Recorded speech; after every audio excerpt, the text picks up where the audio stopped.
So now that we've extracted the pigment into the solution here in our mortar, we need to deposit some of that pigment onto this chromatography paper. So this is special paper.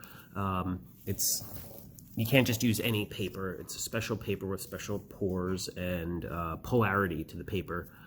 And we're going to put some of the pigment from here onto the paper, and then we'll allow the solvent to move through the paper up to towards the top. So the first thing I'm going to do is make sure you're wearing gloves, because you don't want oils from your fingers to get onto the chromatography paper.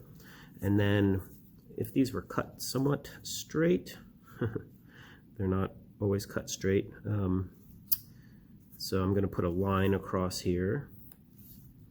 Hopefully that's pretty flat relative to how it's going to sit in the bottom of the chamber. Actually, I'm going to get some scissors and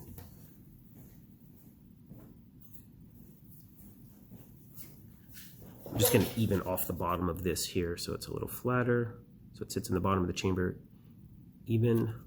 And then I will use one of these capillary tubes. So capillary tube's just a hollow little tube. It works like a straw. If you've ever taken a straw and put it into your root beer or whatever, and you see it suck up into the straw a little bit, that's what's happening here because of the capillary action. So the fluid here is going to just pull up into the capillary tube like this. So it's open at both ends. It just pulls up through capillary action. I'm going to touch this to the paper here. And now the fluid will come out and deposit onto the paper. And you'll see that fluid as it's depositing there, that's green.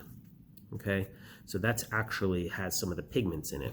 I like to do this on a paper towel because just in case there's any slop here, it doesn't run on the table and streak. And I'm going to let that dry for a couple 60 seconds, and then I'm going to repeat this. So what I want to do is build up a layer of the pigments on this line across my chromatography paper. So I'll deposit the pigments here just like this, and then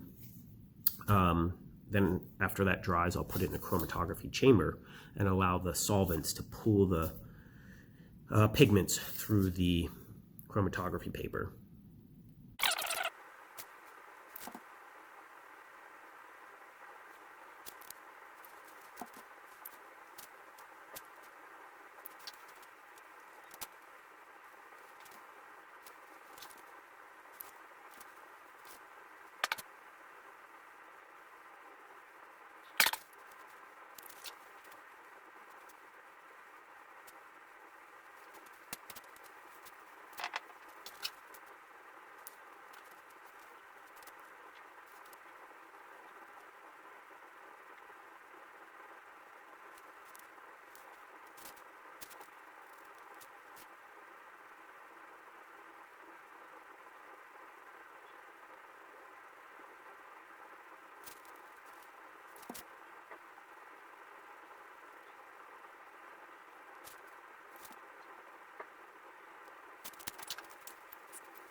Okay, so the pigment's deposited on the chromatography paper along the line there.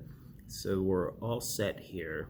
This one, I probably should have gave it a little more time to dry in between applications because it really bled on the paper quite a bit. But let's put it in the chromatography chamber and see if this works out.